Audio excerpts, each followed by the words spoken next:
we need to begin to think differently about how businesses operate. We currently have a very linear top-down framing of how organizations ought to be managed, even though that has shifted as organizations have flattened over the years. Still, many managers want to tell people what to do instead of assuming a different set of assumptions. Like, hey, if you give people the resources that they need to do the work that you're asking them to do, and you let them do it, they'll actually perform. And that would make people a lot happier because they would then see more meaning in their work, which I think this part of what you're talking about is a crisis of meaning.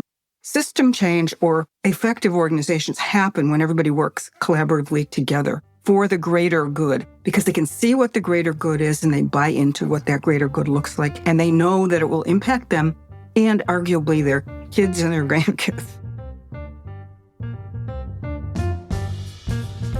Welcome to the Work for Humans podcast. This is Dart Lindsley.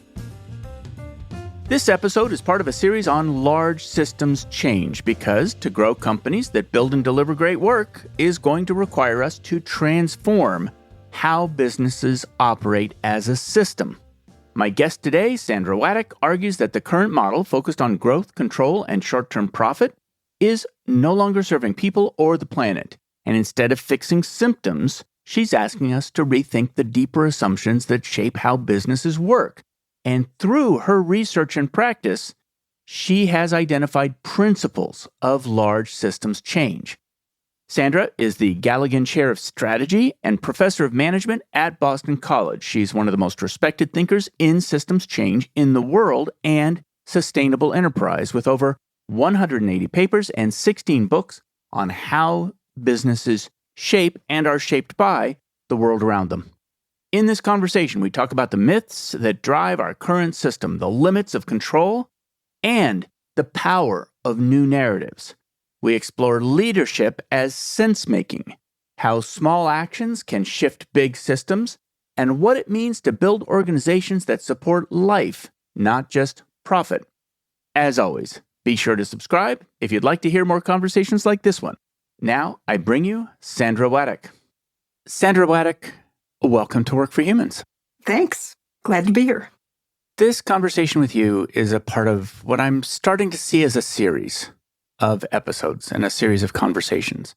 And they are conversations about how to transform systems.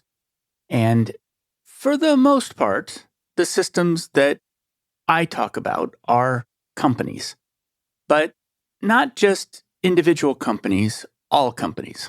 So it's larger than just the change management that you might see inside a company. You are an expert in large systems change. And I don't know how new it is as a field, but I noticed that you were able to, in your works, reference a lot of other works on it. So how new is it? How emergent is it? Well, it's very much emergent. So I'm a management scholar, but most of the literature that I've looked at that talks about systemic change, whole system change, comes outside of the management literature, coming from a whole variety of different fields. And there's a lot of information about it. It's about, I'd say, 20, 25 years old at the most in terms of anybody really thinking about whole systems change. I know I got drawn into, I've always thought about that. And at first, I too also worked at the level of the company. And now I'm working at the level of the whole system. I don't consider myself an expert by any means. I think there's so much more to know. But I've worked with a variety of different folks over the last several years, thinking about what whole system change could look like. What are the processes that we need to think about if we're going to engage in whole system change? And what I've tried to do in my recent book, which is called Catalyzing Transformation, is to put together a process for thinking about how to bring about whole system change that can be adapted to different levels, different kinds of contexts, different sectors. And I think it could also be applied within businesses if you really wanted to transform businesses as well, because it's a generic type of process. A lot of your early work is about corporate responsibility. What was the path that you walked to lead you from corporate responsibility to large systems change? So I've been doing this work for more than 40 years now. I started out looking at public-private partnerships, and then I got explicitly into corporate responsibility and was lucky enough to get access to some innovative data pretty early on in my career that would allow me and a colleague to look at the link between company performance and social performance, financial performance and social performance. And that set me on a path for many years of dealing with what I ultimately called corporate responsibility, which is not just the add-on do-good stuff that many companies do, but how the business model impacts different stakeholders in the natural environment. And 10, 12 years ago, I really was thinking, this is not getting us anywhere. I had a theory of change early on. So the big paper that I published with my colleague, Sam Graves, was in 1997. And that's gotten a lot of citations. It's the link between social and financial performance stuff. And it was the first one to use this set of data. So it's central to a lot of questions. And my theory of change at the time was, I guess, something like, if you show the financial community and companies that doing good means doing well financially, then everybody will change. Bingo, right? It'll happen. Well, that showed, and it showed in not just my study, but literally thousands of other studies that have taken place since then. And the relationship is positive, and it's pretty clear at this point, and nothing has changed. So about 10 years ago, I realized that, it's not happening. And a friend of mine said, I'm going to do some work explicitly on large system change. And about that same time, I had been invited to write an article for a change management journal. And I said, I looked back at my publications and I said, looks like all of my stuff has really been about that at some level.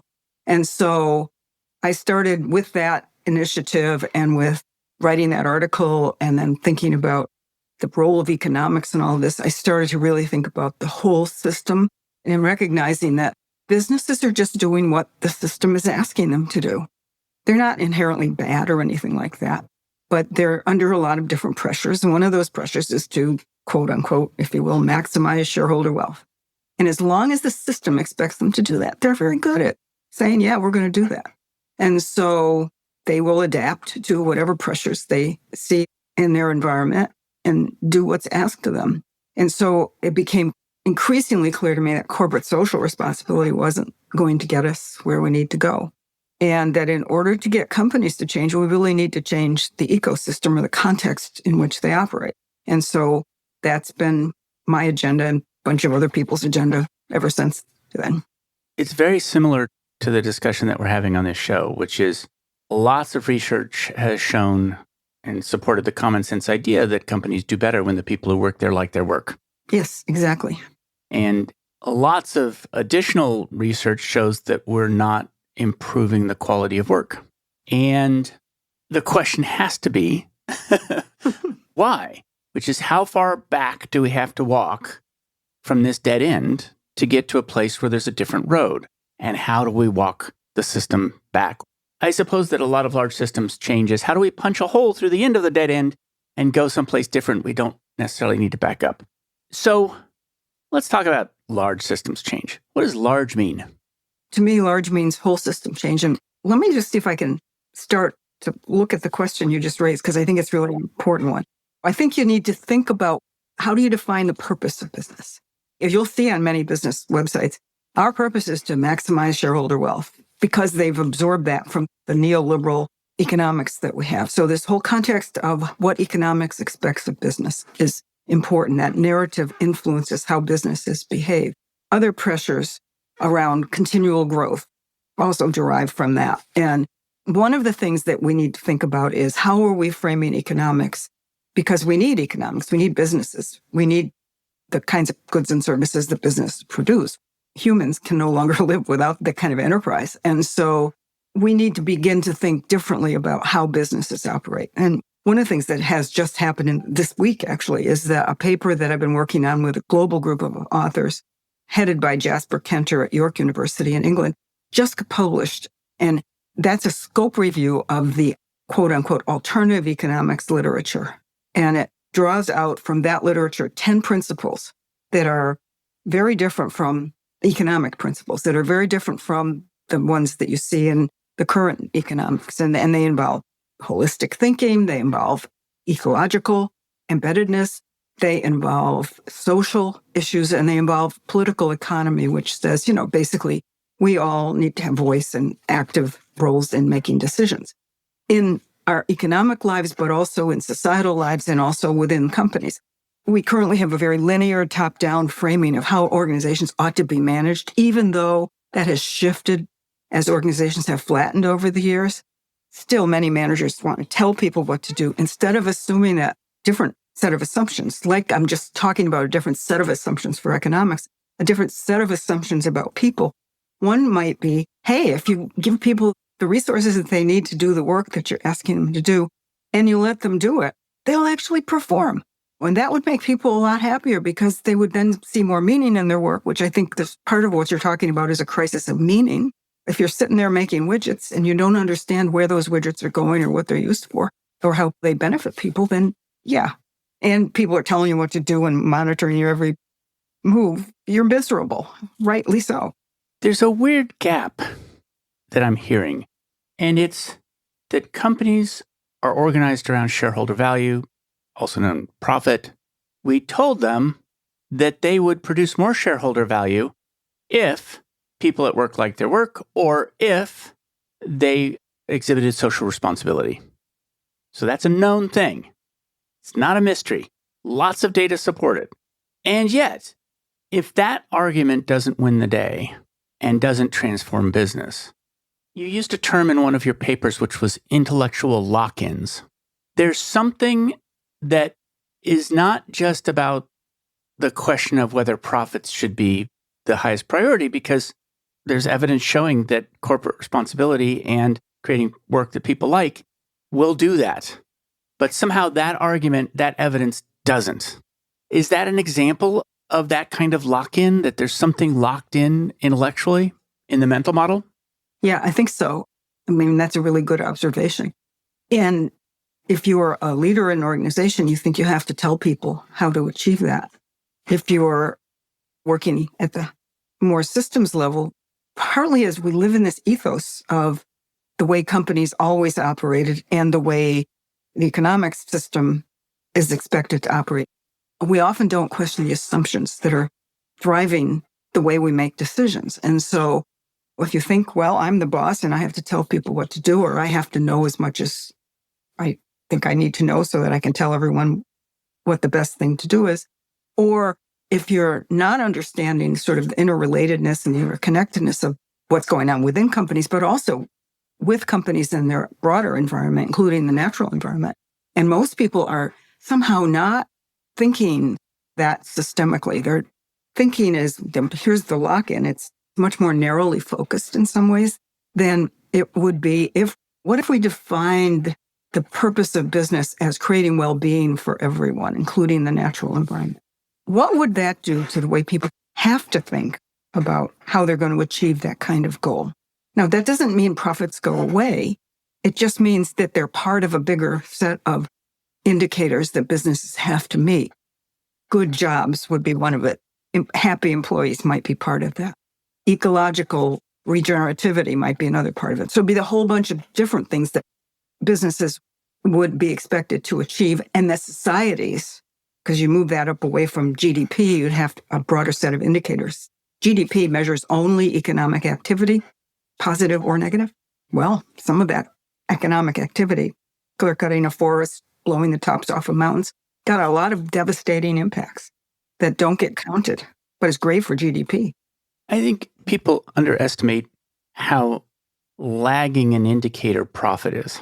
It's a lagging indicator of a lot of other things that need to precede it, and hold a very naive model of the system and what the precursors are to real health. So that makes a lot of sense to me. You have a 2x2 in one of your papers. It's in your paper, Large Systems Change, an Emerging Field of Transformation and Transitions. And there's a 2x2 there, which one axis is forcing change, and on the other end is supporting change. And then the other axis is paternalistic change to co-creating change. And each quadrant has a definition of what that looks like. And there is sort of an authoritarian idea of change, which is the big man version of change, which is we're going to force, you call it paternalistic, I'll call it authoritarian. We're going to force change from above. Does it work? No. Because a lot of your work is about something else. I think if you want to really achieve change, you need to bring people in, and you're never going to do it with a top-down, paternalistic or authoritarian type of model, because people resent that. They don't feel that they have autonomy or agency to do the kind of work that they want to do. So that's a very masculine model you're describing. What George Lakoff calls the good father. I am the good father, and I will tell you what to do. And if you're not me, if you're women, in particular, subordinates, that's everyone else, right? Obviously. And if you don't look like me, you better be obeying me. And people aren't happy generally in those kinds of circles. Some people want to be told what to do, but many people want to have their own agency. I guess my belief, which is probably a more feminine take on this, is that, look, if we co-create how our organization works, if we co-create how we want the system to look, the whole system to look, if we work together on that and we have input and we somehow find a way to have everybody's voice be heard and listened to, and we doesn't mean we all agree all the time, but we come to a good enough decision about how we move forward that we can all go along with it at some level, then I think we have a far better chance of working together, because system change or effective organizations happen when everybody works collaboratively together for the greater good, because they can see what the greater good is and they buy into what that greater good looks like. And they know that it will impact them and arguably their kids and their grandkids. Yeah, the disciplinarian father or the... Yeah, the disciplinarian father versus the nurturing the father parent. Figure, the nurturing parent, which is both parents, right? And supporting their kids. So it's that supportive and co-creative approach. We're going to acknowledge that we all have humanity. We're going to acknowledge that we all have worth. We're going to acknowledge that you might be younger than me, but that doesn't mean I can treat you with disrespect. Do we have examples, historical examples of large systems change that worked? You have examples of large system change that were not deliberate. So what we're talking about here is deliberate system change. So I think about MAD, the Mothers Against Drunk Driving. So when I'm not young, and when I was a kid, drinking and then driving wasn't something people thought about. They just did it. Someone's standing this is the example I like to use, standing on the table with the lampshade on their head and really drunk, and then gets into their car and drives home. And then Mothers Against Drunk Driving happened because some kids took on that role and got killed. And so these mothers said, this is not right. And they made drunk driving to be a bad thing. So it was a deliberate change, deliberate way of reframing an issue that had been accepted as a norm and making it an unacceptable norm. And you can say the same thing in the US about same-sex marriage. My colleague Steve Waddell and I, he's a big systems thinker. He's the one who drew me into the large system change work originally, the explicit large system change work. And he and I wrote an article on gay marriage. That was a deliberate change. It took 30-something years from the time that, I can't remember the name of it, but the nightclub in New York, the riots took place in, I want to say the 70s, till 2015. And there were deliberate strategies, all kinds of strategies, many of them the kinds of strategies that involve people collaborating with each other, reframing the narrative. So deliberate expression of, I want to be able to have sex with anybody I want to, originally sort of the way of thinking about that, to, wow, marriage is about love and companionship and children and commitment. And that was a deliberate narrative reshaping that happened in the early 2000s. It took another 15 years before the Supreme Court ruled in the United States. But that reshaping of the narrative enabled many people who otherwise might not have come on board with this new way of thinking and new way of being in the world to be able to accept that, yeah, this is about people loving each other. We had Nat Kendall Taylor on the show, who's the CEO of the Frameworks Institute. He cited the reframing of tobacco as a personal choice problem to a corporate malfeasance problem. Yep. That's another example. And how that made a change. And I think when I think of examples of large systems change, those are sort of point issues. But I think John Maynard Keynes, he changed the understanding of money and how it worked and changed the economy. And now what you see happening in a number of quarters is people trying to change economics. So this is the paper that we just published. Says, look, the principles on which economics is currently based are not working. They're not working because they're foster linear, take, make, waste approaches to production and extraction, very extractive. They don't take into account anything about social impacts or natural environmental impacts of production activities. And we need a new set of understandings that reshape economics with those embedded ecological and social and political economy assumptions that would change economics. Now, this is not going to happen overnight. Obviously, economics is highly and deeply embedded in the way we think about it. But that was also a deliberate strategy that started right after World War II with a group called the Mount Pelerin Society, a group of economists, including Milton Friedman and others, based on the work of Hayek and others, to get together in Mount Pelerin, I think it's Switzerland, and come together to frame what we now know as neoliberal economics and to deliberately and explicitly create a strategy outlined in a 1970 document by Justice Powell called the Powell Manifesto or something, which outlines the strategy. Create think tanks. This was a well-funded movement, by the way. Get into the conferences where anything about economics is being discussed. Get into textbooks and influence judges so that they understand economics is only this way. And that has been a 70-plus year now strategy. And it's been extremely successful because the messaging is consistent. It's sufficiently the same over time, yet allows for different expressions. And it has been very skillfully promulgated ever since the time of Ronald Reagan and Margaret Thatcher in 1980, who really articulated it publicly so that we feel like we're embedded in this way of thinking about economics. Most of us can't see beyond it. It's really hard. Isn't this what the way the world is? Well, no, this is a construction of the world, and it's an understanding that got promulgated. And we could change that if we thought about it and wanted it bad enough.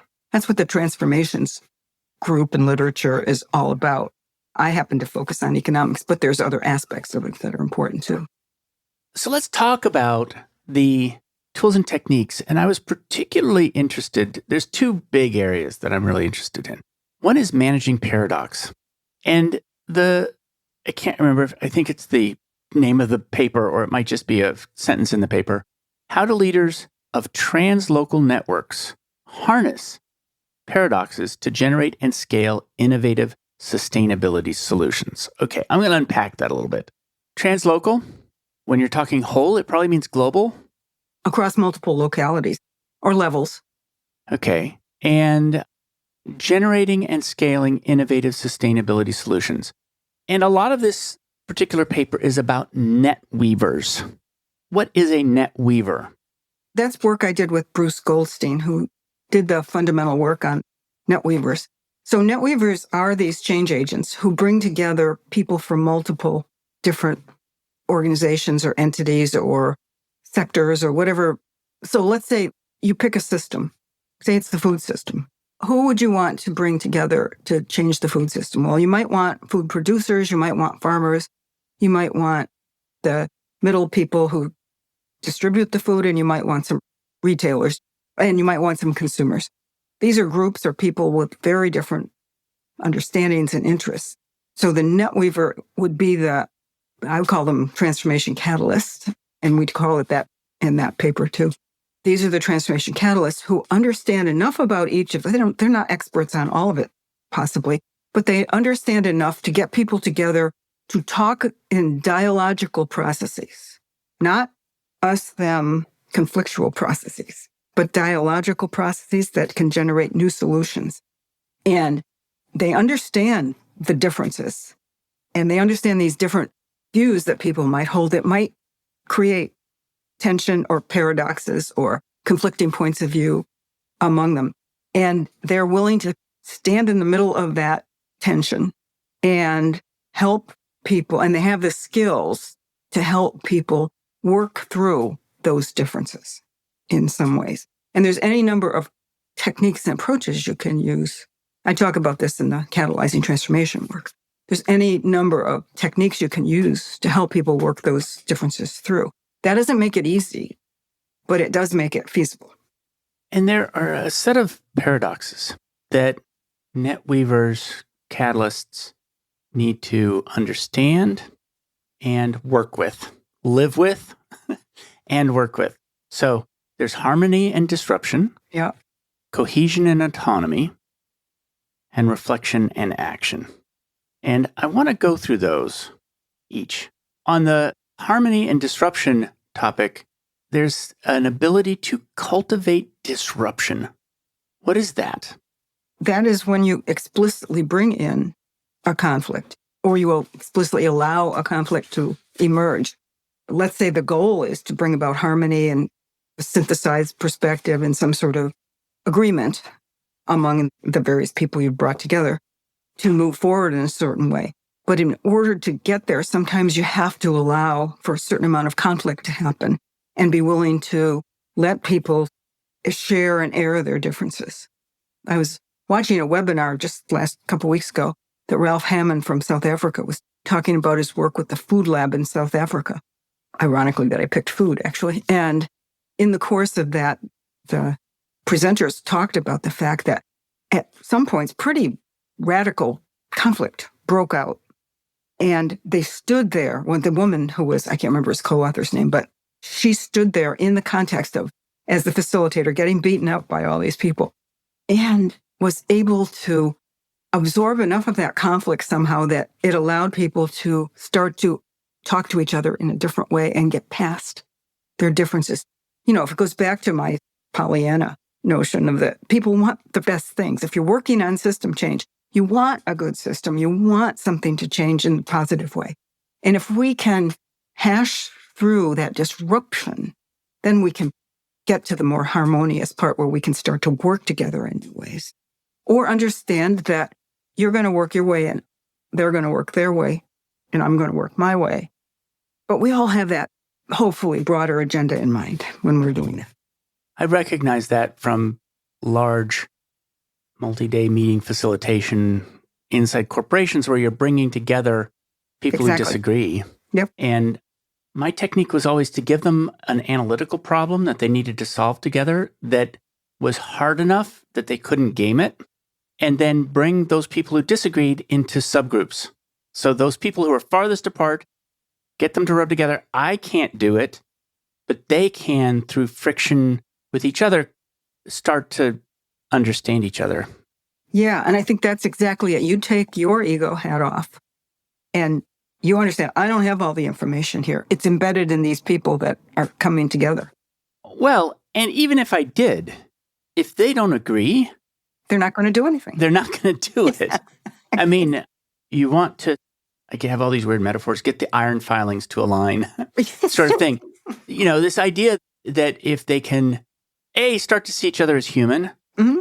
and B, start to see each other's perspective and see what they share in common, that they can start. But I agree that it doesn't happen without bringing people into that moment of friction. So then there's a tension between cohesion and autonomy. Yeah, and that's actually what I was just alluding to without Yeah, you're right. being explicit about it.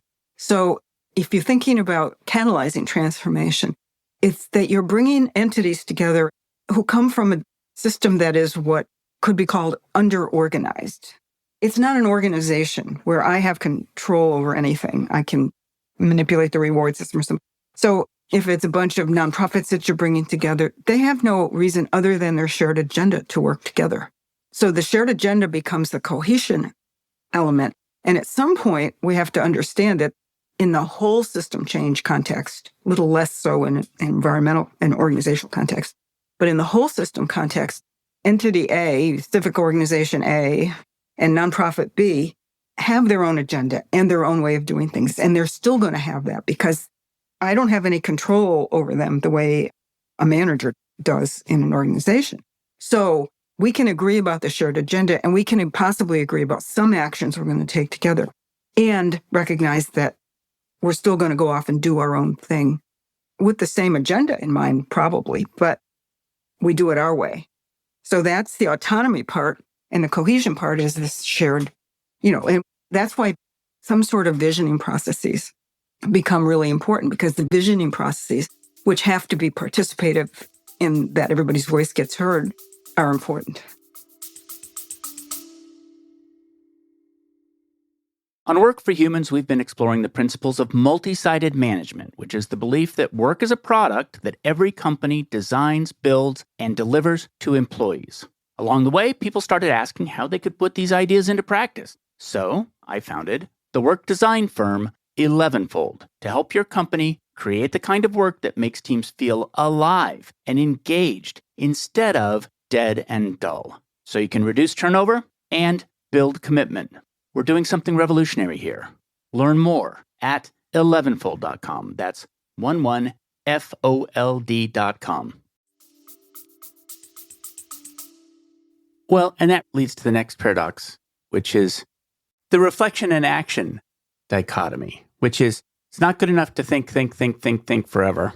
It's not good enough to act without thinking. And probably, I would imagine, it's reflection and action forever. It's not a one-time thing. It's iterative. Yeah. All of these processes, by the way, are iterative. They're not once and done kinds of things. Because if you're talking about system change, you're talking about a process. And the process does not happen instantaneously. Because system change, I was just involved in a transformative change assessment by the IPBES group, the Intergovernmental Panel on Biodiversity and Ecosystem Services, just published recently. Actually, our whole document isn't yet published, should be coming out soon. And the transformative change assessment defines system transformation as fundamental changes in views, so how we think, the narratives we were talking about earlier, structures, so the institutions that we have and how they relate to each other, and practices or processes. So we have to think about how we relate to each other. This is it's a very relational kind of way of thinking about this, that things that understands complexity and understands connectedness. And there's a huge and growing literature on the need for people who are doing the work of what I'm calling the transformation catalyst to be reflective practitioners, what Prasargers called reflective practitioners, but also to be able then to act. So the link is that it's not enough to just think or to just be aware, be in bliss and, go out and meditate all the time. The key here is to be able to be in the real world and act in that real world to bring about the changes that you'd like to see happen. And how you do that, how the catalyst, in my view, does that is by bringing lots of people together and allowing them to co-create what they see as important. Yeah, and you just listed some things that I recognize from John Kanya and Peter Senge. Structural change, relational change, transformative change. What was interesting about those levels for them, structural change includes policies, practices, resource flows. Relational change is power dynamics, relationships and connections, is that as you get toward mental models, the thing that needs to be changed is subliminal. They're implicit. People don't know that they're holding those mental models. And so making those mental models explicit, it's what you were saying about economics. We assume that economics is physics. And we've been told it's physics. We've been told it's physics, right? And it's a mistake, but we think it is. A lot of this work is about making the narrative, the understanding of what the system looks like, explicit. So I'm going to use neoliberalism because that's the one I'm most familiar with. But that model assumes a linear trajectory. The world is linear. The world needs to be observed. It's the positivist scientific point of view. It's that people, the assumption about people is that they're self-interested profit maximizers. And if you extend that to organizations, then so are they, right? That endless growth is possible. All of these things are implicit, and we don't understand that they're implicit. So one of the tasks that I've taken on, along with a bunch of other folks, of course, is making those assumptions explicit, and then making a different set of assumptions that are based in current understandings of physics, ecology, geography, a whole bunch of disciplines, complexity science, making that set of assumptions about the real world, which I think is more realistic, if you will, to what the way the world actually operates, making those assumptions explicit and building those into an understanding of economics that could go forward into the future, because that would give us a very different way of understanding. We operate in a physically limited world where humanity is already pushing on planetary boundaries, this geophysical planetary boundaries, that if we transgress them are going to cause unintended consequences that we can't predict. We don't know what they are. And if you look at Kate Raworth's donut economics model, then there's also a set of social foundations that we need to pay attention. And Raworth draws this work from a number of other well-known scholars. But people need social boundaries too, need sufficient housing, water, work, relationships, all of those things. How do we ensure that both the geophysical, and Raworth's model is a beautiful diagram of that, the geophysical, biogeophysical constraints on the outside in the shape of a donut, and on the inside, the human constraints, the social constraints. Whose model is that? Kate Raworth. I tell you, I need to hear all this right now. It's a brilliant depiction of it. And she's in, the donut economics lab, I think, is in Amsterdam. Oh, yeah. I have run across that term before. Yeah. There's a term that was raised in the paper on paradox that I really liked. It opened a door for me to a whole analogy. It's the word kairos, which is an ancient Greek word that means the moment of opportunity. And so it kind of stands close to reflection and action, which is reflection. But when the moment of opportunity happens, that's when you need to move. And I'd never heard it before. And what's made me wonder if complicated ideas don't get passed on from the Greeks and simple ideas do. But this idea that the system may reach a tipping point, and if you recognize it, you can step in. Yeah. So, Malcolm Gladwell called it the tipping point. The tipping point. It's the same thing. I've always experienced, I'm working on something, and think I'm so original or whatever. And then all of a sudden, when I'm trying to publish it, so are 25 other people, because ideas have a time in which they're ripe to come forward. And that is the moment of kairos. It's ideas, it's also actions, I think, that take place. The door that opened for me, which I think might actually be a profitable exploration for people in large systems changes. I did judo for many, many years. And Japanese actually has a language for the same things that are not ancient Greek. I think it's Aikido, where you yes, where you don't resist, you just let something happen. Well, interestingly, this is actually a really important insight I got from your work, and it was partially the word kairos, and it was partially this idea, which is that a lot of times systems are traditionally modeled as stocks and flows, and what you have foregrounded is tensions, and that the people who are these net weavers are aware, and it's probably the tensions and the paradoxes, but they're aware of the tensions, and that's a very foregrounded idea for them. And that what they are working with is how to use those tensions for energy or movement. Yeah. And in judo, kazushi means breaking balance. And unlike Aikido, Aikido entirely uses your motion. Judo actually helps you to make that mistake. It pushes you out of balance. Also, interestingly, American judo is more likely to use force to push you out of balance. Japanese judo is a little bit more likely to let you force yourself out of balance. But it is very much that idea of creating an imbalance, which is conflict, could be conflict. And then Dhavana is the instant of opportunity to attack. That's kairos. It's the moment when something's out of balance, you step in and kake, take action. What's interesting about it is this is me, I'm just going off on my own hobby horse here, but there's 50 identified judo throws.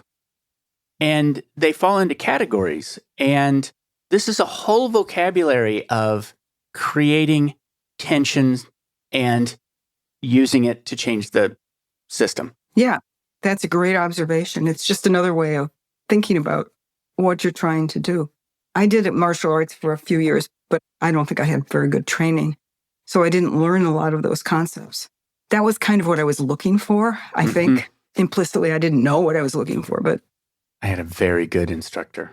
He was both an abstract expressionist painter and the Japan-Korea 1969 champion in judo. whoa. So he's an interesting guy. So you have done a lot of work on intellectual shamans. Mm-hmm. And I do want to raise that and discuss it for a second. These are scholars, to quote you, who become fully who they must be and find and live their purpose to serve the world through 3 capacities: healing, connecting, and sense-making. Mm-hmm. They're very much the same people as what I call transformation catalysts. Yeah. As transformation catalysts, there's other terms here for them that I think others might have coined, which I like all of them. Yeah. Wayfinders, edge walkers. Yes. Judy Neal talks about edge walkers. Wayfinders is a Maori expression that Shelley Spiller has written about a lot.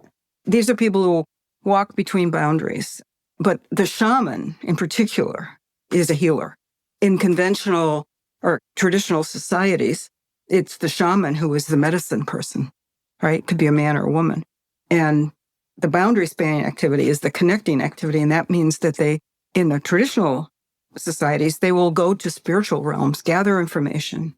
You can do that in a variety of ways, none of which I've done, by the way, and bring back information that then helps them to heal the community or the person who is ill. And they do that through sense-making processes. Well, that's what I found this group of intellectual shamans, and I think there are many of them. I happen to study 28 of them in my field, but they're in all fields. They do this intellectual work. That's particularly a sense-making capacity, because as a scholar, you are either teaching or writing or researching and helping people to understand things in new ways, hopefully. And these are the people who are doing that on the cutting edge of whatever field they might be in. What's an example? I know that you cite a number of intellectual shamans in the book. Are there ones we might know, or do we need to reference people from history that we could cite as an example of an intellectual shaman? I didn't get to interview him, but Peter Senge is a clear example of someone who is an intellectual shaman. His original book, The Fifth Discipline, was path-breaking. It was one that completely blew my mind open, which is why when you mentioned him earlier, I said he's my idol. He thought about the world in a very different way, and he offered a very simple framework for us understanding what it takes to make the kinds of changes to bring about a better world. So the agenda is healing. Healing, in his case, it was organizational systems for the most part, but later on, other bigger systems like food systems and the like, educational systems. It was connecting people. So that's the catalytic function, bringing people together in new ways, connecting across boundaries. That's what the intellectual shaman does, brings information from multiple disciplines together, or from practice into theory, or vice versa. So crossing from sector to sector, crossing those types of boundaries, intellectual boundaries, and then helping people understand it. And Senge is a master of that book, was just a masterful way of putting things that are very, very complicated, because he really introduced systems theory to management. And he introduced personal mastery, which is the awareness stuff we've been talking about, in ways that people could understand. And wow, to be able to do that, to me, that's just genius. So he's someone that a lot of people will have heard of. Another person in the book is Ed Freeman, who's introduced the idea of stakeholder theory. He found it, he brought it into a book on strategic management in 1984, and he has shared that idea broadly around the world ever since then. And it seems like a simple concept, but making it work in practice, not so simple. But he's made it accessible to people. How do intellectual shamans arrive? Oh. I don't know if that's been much of your work to actually look at that. Yeah, well, in some ways they come that way, but in other ways, I think there are people who are willing to take risks, or they've been mentored in such a way that taking risks was okay. And they have models of people that they see doing the kind of work that they want to do. So take someone like Stuart Hart. Stuart Hart was an early on ecologist in the management disciplines. He and Andy Hoffman both were following similar kinds of trajectories. We're told, don't do work on ecology. Sustainability, now we call it, no one cares in business. I was told, don't do work on corporate social responsibility. No one cares. But something in them and me said, oh, no, this is the work that's important. It doesn't matter to me it matters to get published or whatever for my career, but let me do enough of that work that I can then do this work that I really want to do. And I'm feeling compelled to do. So there's almost an element of calling in it. Shamans are often called to the work, or they're chosen by someone. They don't necessarily want to do that work. They are drawn into it in some way. So yes, I think in some ways it's made. You're born to it. And I think you can put yourself in a position where you're more open to it. And I think you have to probably engage in some sort of practice. So you talked about martial arts earlier. That's one practice. Meditation is another. Being in nature is another. Doing something that fully engages you. Csikszentmihalyi talks about getting into the state of flow. Any activity that gets you to that place, I think, can be very helpful in terms of opening you up to possibilities that go beyond what everybody expects you to do. Because these intellectual shamans take the risk to go beyond what everybody expects them to do because they see work that's more important that needs to be done. And so I talk about the process of allowing. They allow themselves to do that, just as the transformation catalyst allows the conflict and allows multiple perspectives to be in the room at the same time and allows him or herself to take their ego hat off and let the voices of other people be heard. So there's this beyond the self kind of orientation. And I don't know that you get there unless you have some of these kinds of practices. Martial arts is certainly one. Music is another, actually, I think. It's interesting. If you look at the great authors, all of them spoke two languages. There's this idea that if you're going to be bigger than your discipline, you need to stand outside your discipline. If you're going to be bigger than your language, you have to stand outside your language. An early mentor of mine said, read outside your field. That's where the interesting stuff is. And so I've always done that. In the 80s, I was reading complexity theory and chaos theory, which had just coming out at that time. And I was reading them, obviously not the mathematical versions of it, but the popular versions of it. And I've always done stuff like that. And these people that I study do the same thing. That's boundary spanning. That's stepping outside your field. I interviewed somebody who I think you will find very encouraging. Her name is Anthea Roberts, and she is assembling essentially choruses of AIs, where each AI takes a very different perspective on a problem and creates a cubist view, essentially, a multi-sided view of a problem space from all the different possible perspectives you can take. And she's finding it to be very bridging, that it can make it possible for sides that are very far apart to come together. Her original study was comparative international law, which shouldn't exist because it's international law. It should be the same. And she found that people were coming at it with such different perspectives that there actually was not one international law. And now she started building that into AIs.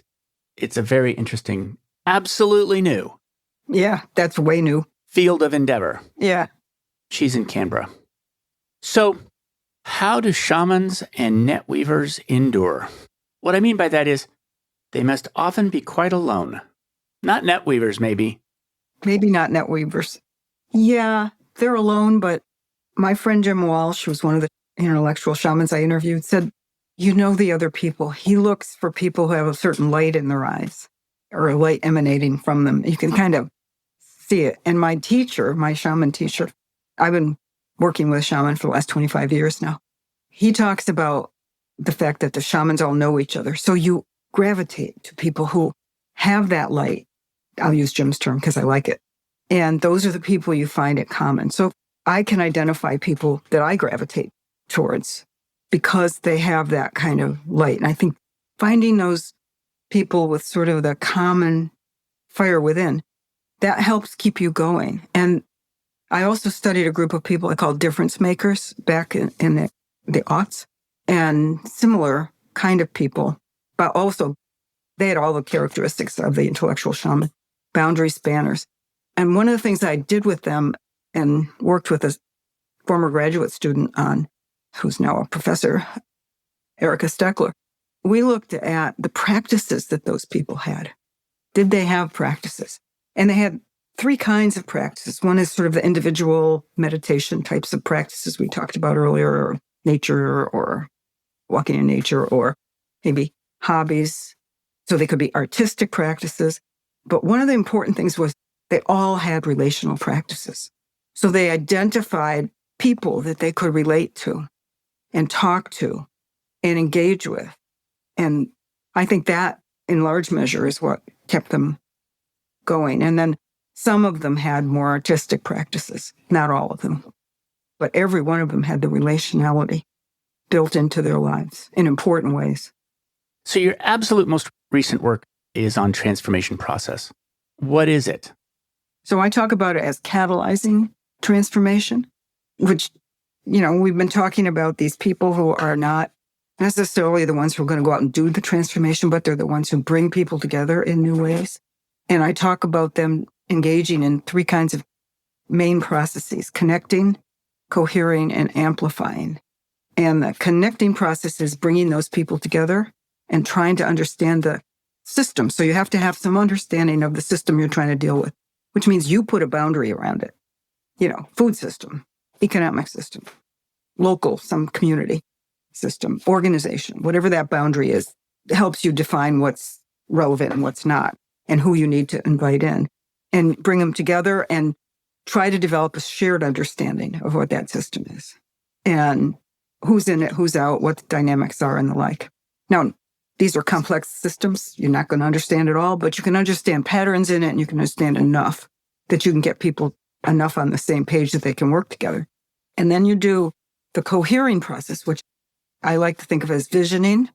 And there's any number of visioning approaches that are participative and allow people's voices to be heard, and to collectively create a set of shared aspirations, and then collectively and independently, that sort of tension we were talking about earlier, make plans to figure out what needs to change in the system, what Donella Meadows called the leverage points for change in the system that we could tap, and what actions can we take to bring about the systemic change that we need to happen. And then the amplification process involves actually trying out, probably experimenting with those plans, seeing what works and what doesn't, and recognizing that systems are embedded. They're what complexity people call fractal qualities.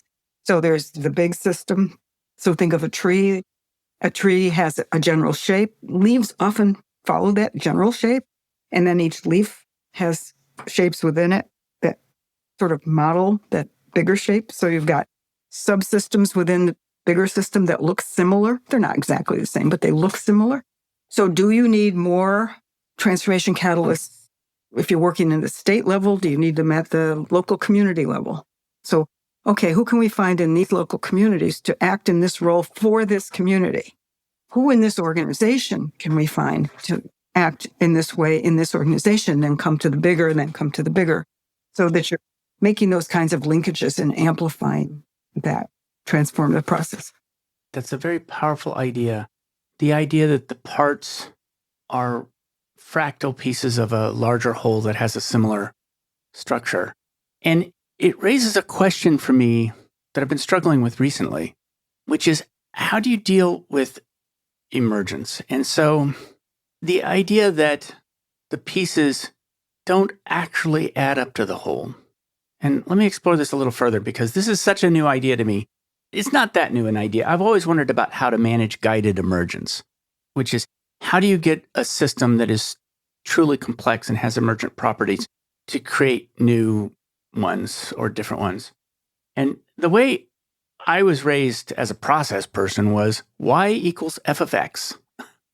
right? Which is if you know what all the inputs are, You know what the outputs are. you know what the output is. And what I've recently realized, I was thinking of getting this as a tattoo actually, is y does not equal f of x. This would be my only tattoo, let me say. I just threw a bunch of complicated things your direction. Yeah. So, we live in emergent systems all the time. Your family is an emergent system. You can't predict what your kids are going to do or what your wife is going to do. They're independent entities. They're doing that all the time, doing something that you might or might not agree with. And transformational change or any complex adaptive system is similarly emergent. We like to think it's linear and, the x equals f of x, y equals f of whatever you just said. Yeah, y equals f of x. Yeah. That's not how actual systems operate. They are, by definition, if they're complex systems, and all living systems are complex systems, by definition, they're not predictable. Now, that doesn't mean there aren't patterns that we can work with. We just talked about fractal. Fractals are a pattern. They represent patterns. And so there's some consistency in those patterns that we can tap into and draw on. We can understand enough about the people we're working with to know how person A works and person Y works and whether they're likely to get along together or not. So we can choose the ways in which we relate to them, the ways in which they interact. But we're not going to be able to, if we're really working with dialogical processing and emergence, we're not going to be able to absolutely predict what's going to come of it because it's hopefully, if it's transformative, it's new. I didn't think of it. You didn't think of it. Together, we thought of it. Wow. Right. And it's iterative. And it's which iterative. Is, we don't expect to do it once and know what the outcome's going to be. Exactly. We're going to guide it over time. Yeah. And, it's also experimental, and that's really important to understand. So a lot of transformative change is about trying this over here and seeing whether it works, and then trying it over there, recognizing that over there is not the same as over here. Because, again, each system, each little part of the system is unique. And so we can have processes that we think that work and are helpful. And those are the ones we have to draw on. But to expect scalability, change theorists often talk about, we're going to scale this, we're going to replicate it. No, you're not. Mm-hmm. That's not possible. Because that system is not the same as the one over here. And so let's take the principles that work and let's take the ideas that work and see how they apply in this context and what can happen with them. Yeah. I think a lot about contagious systems change. The idea that you might be able to produce something that can outcompete everything in the environment, like introducing an invasive species. Mm-hmm. I try not to pitch it that way. Well, hopefully it's more positive than an invasive. No, it's like a positive invasive species. I have a friend who has been working on a paper on the invasive species that communities depend upon. Interesting. Ireland and the potato, or whatever. And how some invasive species actually become load-bearing in the environment. It's a totally different topic, in the environment in which they land. I ask a few questions at the end of every show.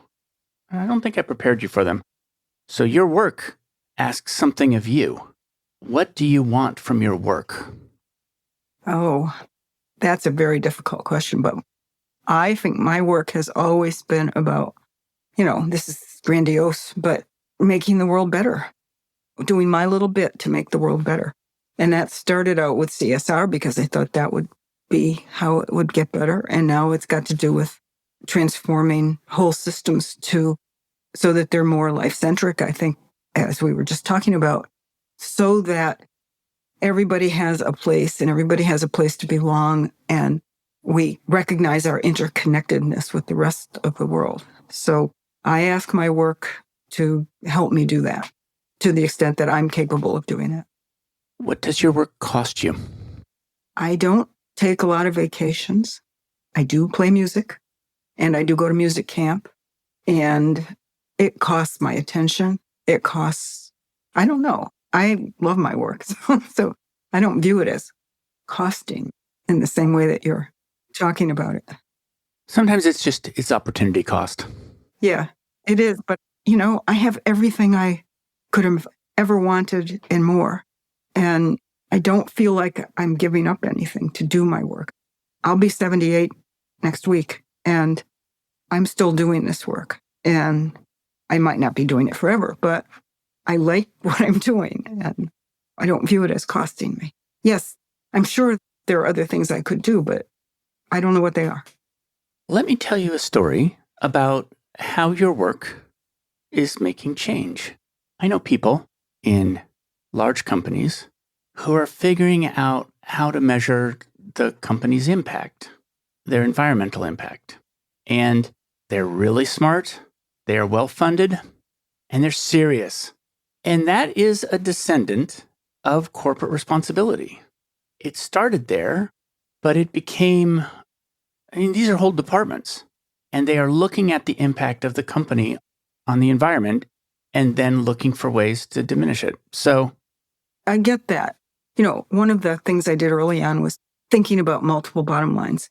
That's evolved today to these more holistic ways of thinking about indicators and metrics, some of which exist in the world now.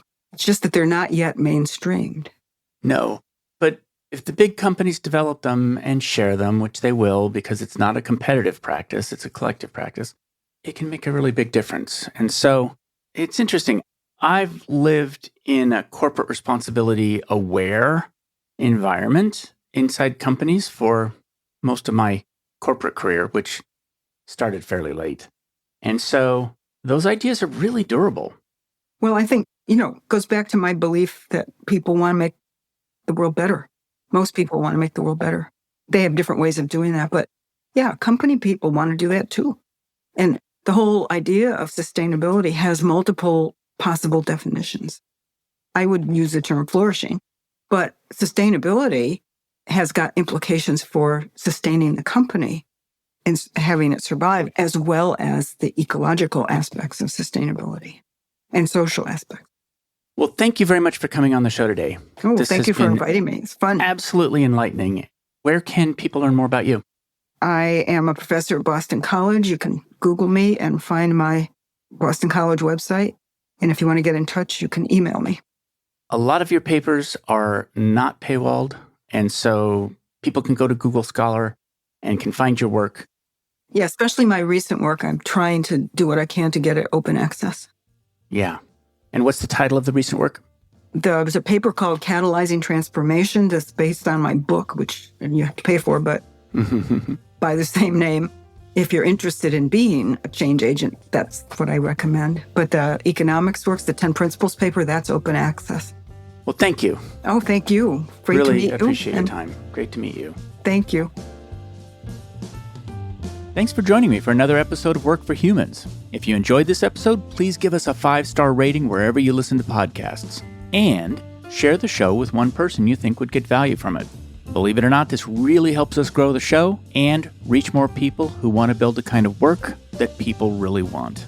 As always, thank you to my producer, Jason Ames at Ninth Path Audio for his insights into content and his high standard for quality. Final note, the opinions shared here are my own and not the views of Google or Cisco Systems. Thanks again for listening. See you next time.